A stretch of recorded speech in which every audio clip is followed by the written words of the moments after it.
நான் பயந்து போனேன். இனிமேல் கிரிவலம் வந்ததுன்னா என்னைக்காவது லாக்டவுன் போட்டாங்கன்னா சத்தமில்லாம போய் கிரிவலம் வந்துட்டு வரணும்.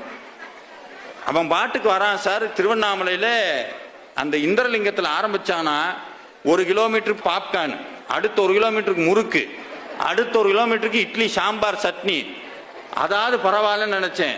அங்கிட்ட ஒருத்தன் போட்டிருந்தா சார் ஒரு ஐட்டம், வீச்சு புரோட்டா போட்டுக்கிட்டு இருக்கேன்.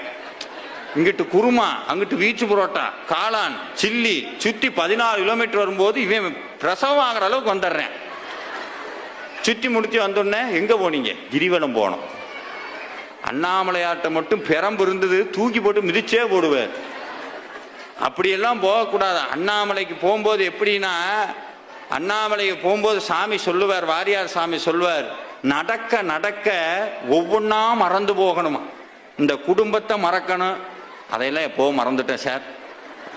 குடும்பத்தை மறக்கணும், கவலைகளை மறக்கணும், நான் படித்த படிப்பை மறக்கணும், என்கிட்ட இருக்க பணம் மறக்கணும். ஒரு கட்டத்தில் போய் இந்த உயிருக்குள்ள உடம்பு உயிர் உள்ள இருக்க இந்த உயிரையே மறந்து அண்ணாமலையை நினைக்கிற அளவுக்கு கிரிவலம் வரணும்.